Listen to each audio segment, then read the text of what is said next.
Okay guys, so as you can see, I am inside of my car. Why, you may ask? It is because I have nowhere in my house to do this, so I thought, why not do it in my car? So here we are. So if you're wondering what this video is, it is basically me talking about my opinions on Minecraft Diaries Season 2. The reason I made this a second video is because when I originally tried to record this, it was 40 minutes long, and to be fair, it was just a bunch of rambles and blah blah blah blahs. So it might not be this long now that I have it sort of bullet pointed out and scripted, but also that would have made that video over 4 hours long, essentially. And I did not want to make a 4-hour long video. I just couldn't do it. I couldn't do it. I don't think my computer would have been able to even export a 4-hour long video. Let's get started on my opinions on Minecraft Diaries Season 2. But yeah, so the first thing I want to talk about is the difference between Minecraft Diaries Season 1 and Season 2. I think the main difference between Season 1 and Season 2 is the intention. Season 1's intention was to be a let's play and a role play. Minecraft Diaries Season 2 was just supposed to be a role play. So I think that's also the major difference, is Season 1 had a specific charm to it, and I call that the Maou charm. And what do I mean by the Maou charm? I think what I mean by this is it had a lot of her personality in it, and even I think a big part of it, weirdly enough, was getting rid of the webcam and getting rid of outros and intros. There's something that makes an audience feel like it's so personal with those things, and then losing those things, it just felt like we lost that personal feeling that we had with Season 1, and also with Season 2 being much more scripted because there are way more people involved. Season 1, it was kind of just her running around in the world. She was also addressing the audience, like she addressed us as we existed, so it felt like we were a part of Season 1. Like, we felt like we were involved. Like, oh my god, we were also involved in Season 1. We were there in Phoenix Drop with her, goddammit. But in Season 2, I think we just lose that with the lack of talking, intro, outro. It's much more scripted, and there's nothing wrong with it being scripted, obviously. Like, I'm not saying Season 2 is bad. It is not bad at all. I have issues with some episodes that I just get bored at. That's just my problem. That's not anyone's problem but my own. But I think as well, because Season 2 is so scripted, we lose kind of Maou's personality. Obviously, I don't know Maou. I don't know Jessica. I do not know her. I don't know her personality. The only thing I know about her is what she puts online. And she seems like a silly, goofy person. Minecraft Diaries Season 1 was definitely a lot more silly and goofy, and I think that's just because a lot of it was more improv. Minecraft Diaries Season 2 isn't very improv. It's much more serious, again, because there are more people working on it. If she didn't follow the script, people that were playing the world with her would get confused, if that makes sense. It does to me. Anyways, that's my take on the difference between Season 1 and Season 2. I'm curious if you guys like Season 1 or Season 2 more. I like Season 1 more. I don't actually know anyone that likes Season 2 more than Season 1, so let me know if you do like Season 2 more than Season 1, because then I'll know someone's out there that likes it. Look at my phone my phone case. Isn't that shit cute? Next, let's talk about the characters. So, I'm only going to be honestly, the only characters I have opinions on are the boys. Frankly, I think all of the female characters are fine. I love Nicole, Lucinda. Leona, I love her. Like, I'm so glad my girl had time to shine. She is so cute, and I really like her character. Like, I can't explain it. I really like her. I'm fine with Caitlyn and Kiki. I don't think there's anything wrong with their characters. I personally have never been, like, head over heels over the characters. That's just me. That's just who I am. That's just me. I'm not a big Zoe fan, but I think there's nothing to critique there besides I just find her annoying. I don't think she's changed at all between Season 1 and Season 2. I think her character's relatively the same. I've just always found her character annoying. Don't kill me. And then Kawaii-chan. What is there to say about Kawaii-chan? I don't like Kawaii-chan. Her character literally has not changed since Season 1. There is no character development at all. I think with Zoe, it's fine if there was no change between Season 1 and Season 2. She's like over 100 years old. She doesn't really have any more maturing to do. Whereas Kawaii-chan, she's now in her mid to late 30s and she still acts like a child. And also, I've just never liked Kawaii-chan as a character, and she doesn't have any character development, and there's not much more I can say than that. So let's start off with Travis. Now, I think he's a funny character. I do think Travis is a funny character. I think his specific character is inspired by kind of characters that exist in animes. There's always like one weird perverted guy in animes that I've personally watched, and a lot of like the comedy ones. Like I know Sergeant Frog has Kululu. Weird that this frog is a pervert. I referenced Inuyasha. Inuyasha had that one guy that was a pervert, but he also is still a funny character, the wind tunnel guy. I forgot his name. His name is leaving my mind right now. I think that's kind of what Travis was inspired by. I think he was also an interesting replacement for Lawrence's womanizing tendencies. I thought when him and Lawrence talked about womanizing techniques, like, that was really funny. That was hilarious. I needed more of that, frankly. That was really silly. I think as an adult watching this, there were some comments that I was like, ooh. You know what I mean? Like, there were just some things that he said that I was not a fan of. I mean, obviously, like, I'm not a fan of perverts. Hot take, I guess. I think his character could be very funny, but there were times I was like, okay, Travis, let's dial it back a bit. I think more as the season went on, he did get a little more serious, but I don't know. It always felt weird when he got serious. All of a sudden, he'd always switch from going, like, funny to serious, and there's nothing wrong with that. It just, to me, felt really strange. Did that feel strange to anyone else? It felt strange to me. I feel like that happened with a lot of characters where they go really funny to really serious. And don't get me wrong, I'm a silly, goofy person that is sometimes serious. I don't know. It just always felt weird. Does anyone else feel that way? Am I psycho for this take? I don't think it's even a take. I think it's just an observation that he has, and I don't think it has anything to do with him being human or demon, because he's not hot-headed. He just is silly to serious really fast. Or maybe that's just a character trait that he just has, and as the story gets on and he gets more comfortable, he has comfortability being more serious? I don't know. Let's talk about Dante. Now, I definitely josh on Dante a lot. Let's all be real here. Not a good guy. He's not a good dude. And it's literally just because of the Nicole and Kawaii-chan thing that I do not like Dante very much.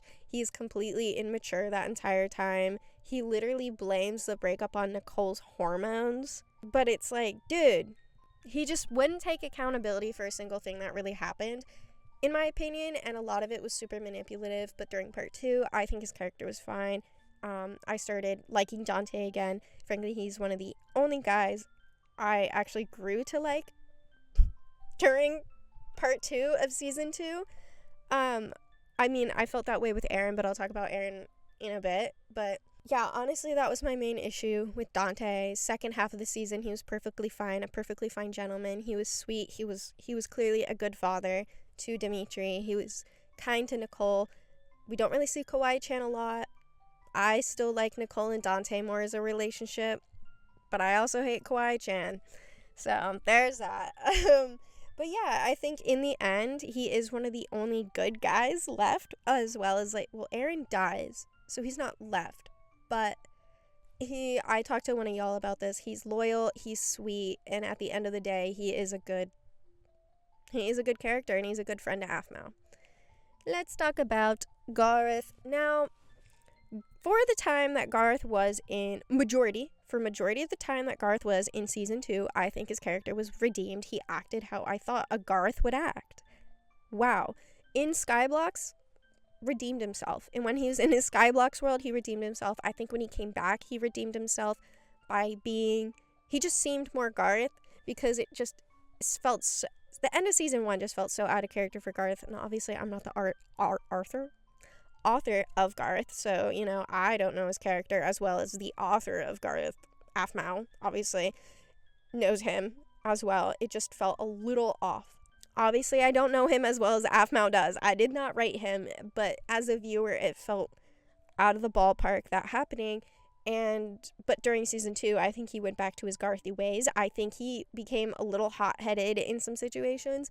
The one that comes to my mind for some reason is when Aphmau talks about dressing up as Zayn, where he was just like, I'm taller than him. And it's like, obviously, I know Garth doesn't like Zayn. They tried to kill each other, but I still feel like that was a little odd. Like, I wouldn't have expected that comment from Garth. You know what I mean? I don't know. But I think what definitely redeemed him to me as a character is when Lawrence is yelling at Aphmau about Aaron, and then Garth comes by and he's like, I don't care. I know he's a good guy. Like, he saved me from the Irene dimension. He's a good guy. He sacrificed himself. Why are you acting like this? We shouldn't be involved in her personal life. That's not our job as guards. That really redeemed Garth for me. Like, honestly, that comment, that conversation he had really redeemed him as a character. And then it all went down the toilet when Aphmau told him that she was pregnant. To be fair, I think she did it at absolutely the worst possible time possible. She told him immediately after he heard the news of his mother being almost like up for execution. I don't think that was the time or place to tell him. But he doesn't have a right to be mad because they weren't dating. He didn't own her. I talked about this in the recap, that I think a big issue with that was they never talked about their feelings. But Garth, you never brought it up, so you have no right to be mad. You could have brought it up. Because for him, it was like maybe a month, and for her, it was months and months ago. And she had clearly moved on because she hadn't seen him in a very long time. Besides, when he was like dying. So I think that's kind of all I have to say about Garth. I think I really don't like when his character overreacts. I feel like it is a little strangey, out of character. I don't know. I did not rate him. I personally just never liked when he got like that. Maybe it's a character flaw. Maybe it's Maybelline. I just don't like that immature side of Garth because I never really saw him as an immature character. Anyways, let's get into Lawrence. Whoa, what do I have to say about Lawrence? Lawrence, I've always liked Lawrence. And at the end of part 1, and then throughout all of part 2 of season 2, he became an awful, awful, awful, awful character. And I think that is just like, no objections there. He just became an awful character. And I think the main conflict for this started when Aphmau and Aaron were getting close, and I think something he says that I think back to when I think of Lawrence's character is, what is the difference between protection and control? Which he never figures out. He asks that in like episode 52, 53, episode 100. He doesn't know still. I don't think this came out of nowhere. I think that the seeds were being placed for this outburst he has at the end. I just don't think enough seeds were laid on the ground. I felt like I was being pushed slightly, down a hill, like by like a bunny slope hill on a sled. And then suddenly I got like drop kicked onto the diamond sled hill. You know what I mean? Like, we were being led there slowly, and then it just went perp. And I really think that has to do with the calling in that whole situation. Is I don't think we know enough about the calling, or maybe my small pea brain didn't understand the calling enough. I mean, in short, it is his Shadow Knight figure being homesick and wanting to go home, but then Lawrence is like, I don't want to go home, I want to stay here, and blah, blah, blah. And I think we should have seen, I don't know how they would have done this, like a Lawrence episode, like we had a Garth episode now. But, the only updates we get about Lawrence for, 10 episodes, I actually don't know, I should go back and count, but whatever. For, all of the episodes he's gone is, we get 3 updates from Vlad. Barely any updates from Vlad. I think if we learned more about that, self-discovery journey he went on, perhaps it wouldn't have felt like it was out of nowhere, because I think for some people, if you weren't really paying attention to it, it was really out of nowhere. I just think we should have been exposed to that perhaps a bit more and not just hear slight updates from Vlad, because we realize how obviously we realize how bad he is when he goes off on Aphmau about Aaron. That was an atrocious, disgusting conversation that he had. She didn't say anything. It was a conversation that he had with himself. But at least that's where my brain's at. I think in the end, Lawrence was going to end up where he was going to end up. I think this is the path that they had to take Lawrence on in order for the outcome to work, if that makes sense. Like, if it was gonna end up here, some more seeds should have been planted, rather than him going away for a bunch of episodes and then coming back and being like the biggest asshole in the entire world. I don't know if people agree with me on that. I did find something a little confusing about how his emotions were getting in the way. And I'm saying this because, I mean, obviously the calling wasn't established in season 1. That's just not something that existed. That's something that came out of season 2's storyline. But I think it is a little strange that his emotions were, what kept him from transforming into a Shadow Knight. You know what I mean? Like, it's the only reason he was able to keep his humanity was his emotions and his feelings for Aphmau. And then that, in the end, is what destroys him, which I think there is something poetic about. What saved him ends up destroying him. But it just feels a little weird. I don't know. But he does, say at some point, I think it's the beginning of season 2 when they get Sasha, and then Kenmer's, crashing out about the finding of Sasha. I think he says, I don't care if, you don't choose me. I just want you in my life. He says that, and, he is totally in control, in my opinion, of his emotions. I think he's one of the calmest characters, unless I'm, being absolutely psycho. He's a relatively calm character. I mean, obviously, he's got his goofy, silly moments. And then in season 2, that started, and obviously, again, that's the calling's fault. I wish we knew more about the calling. I wish we had some sort of, prophecy thing told to us, or it was shown more to us. I don't know.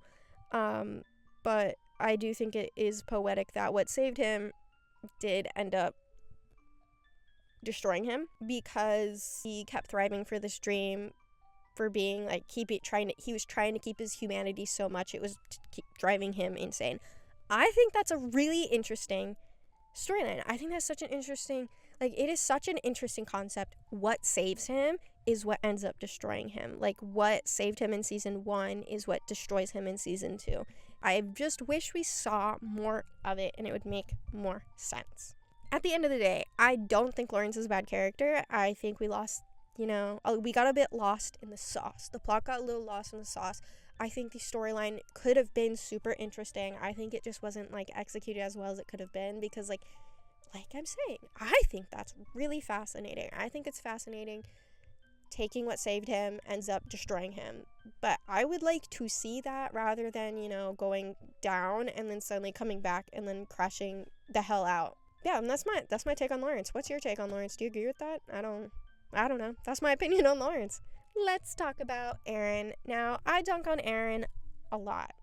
I know I joke about Eren a lot. And here's the thing. I was never an Eren fan. Even as a kid, I was never an Eren fan. I wasn't an Eren fan, frankly, up until we got to Irene's Island. And I think that's simply because we got to know him better as a character. I think a lot of his and Aphmau's conversations were supposed to be oh my god, look at the friendship that's forming between them. Oh my god, he's opening up to her, before they get to the Irene Island. But honestly, all of their conversations were so boring and so awkward.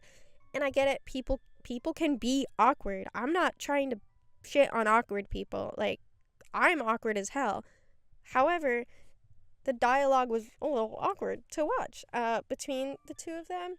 But once it got to the Irene Island, obviously when they started taking care of Lilith Garnett together, that's when I could see their friendship truly blossom, and, this relationship blossoming. This is just me critiquing the story. I think it would have been nice to see her and him taking care of Lilith Garnett together, because that is what truly brought them together, and for them to form this relationship that they have. And I could tell as a viewer when, they did the deed. I mean, also Aphmau tells us, but reflecting on it, I could definitely see their relationship changing immediately after that happened. But I like Eren. I wish he came out of his shell sooner, but I think there is something hilarious in the sense of, well, I'm finally starting to like this character, and then Aphmau literally killing him off. I think that is hilarious. I love when people kill off characters. Frankly, I don't think it happens enough. Like, that made me, that, I hated this character, but then, like, I started liking him, and then she killed him off, and that was, like, an emotional roller coaster, and that's how a story should be. That's how a story should be.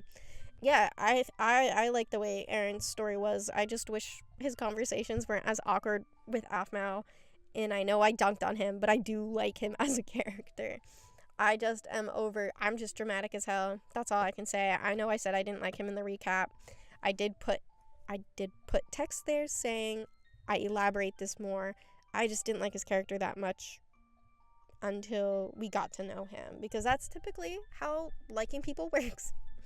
Either you like them more when you get to know them, or you hate them more when you get to know them. And I liked Aaron more once we got to know him. So I can't really think of anyone else that I have like a crazy opinion on that I want to talk to or clarify my thoughts on those characters.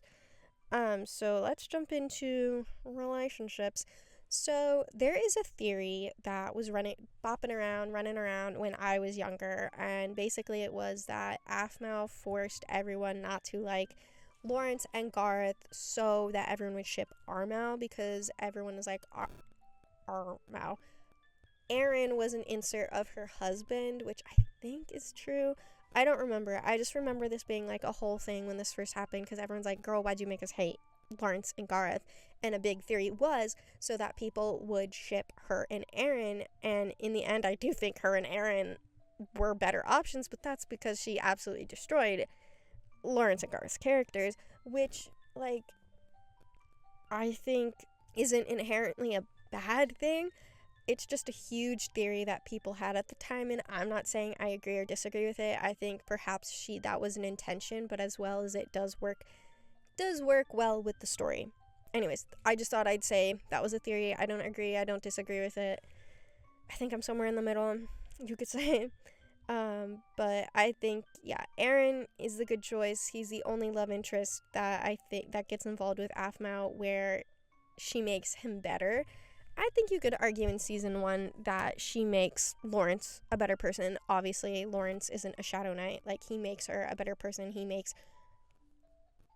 She makes him want to be a better person. I think that's fairly obvious, but then in season 2, that is his downfall. His love and his obsession and his dream with being Aphmau is his downfall. And then that's the same thing with Garroth, is his love and his obsession is also his downfall. She is Helena of Troy. She is Helenaing of Troy over here, destroying nations. She's destroying nations over here. And I think that obsession that everyone has with Aphmau kind of gets in the way a lot of the story, but it is important in the story. Like, the way it's implemented is important. It just gets really annoying.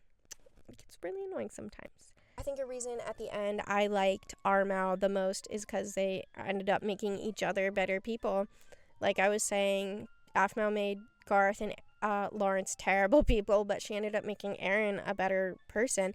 I mean, Aaron, literally his life goal was to kill Zane, and then Aphmau was like, that's really dumb of you to say that. Like, you should have different life intentions.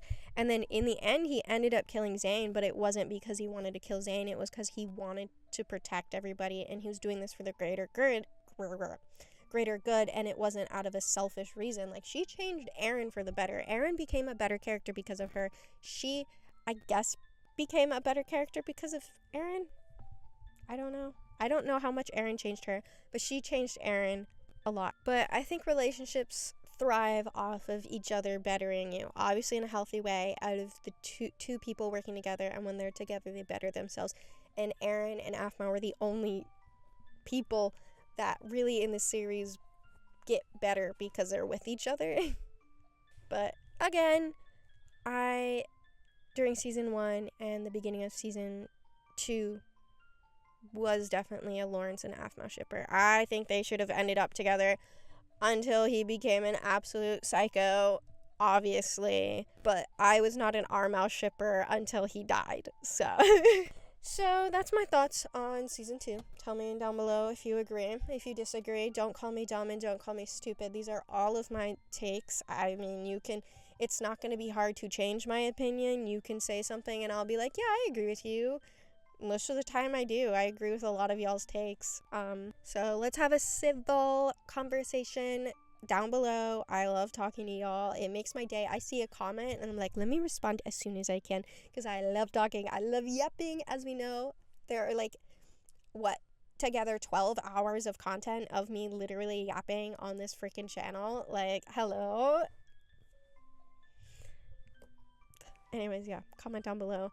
And I will try to come out with season 3 of Minecraft Diaries as soon as I possibly can. It shouldn't take as long because it's only 37 episodes, and I know a lot of people are afraid because they can't find it. I remember when I was trying to find it, I was like, yo, where the hell did it go? I remembered you can still find the episodes. They're just unlisted on Afmau's channel. If you go to the My Street channel, because she changed her second channel into her My Street channel, which I have my thoughts on My Street. It's not that I think it's a bad series. I think it is just what ruined Minecraft Diaries, in the sense of it got so popular, she no longer wanted to do Minecraft Diaries. Hot take. That's a hot take. I think I'll get shitted on in the comments down below, but whatever. If you go into the My Street channel, you can find all of season 3 in the playlist. All the videos are just unlisted. Anyways, I will see you guys in the next one. Bye!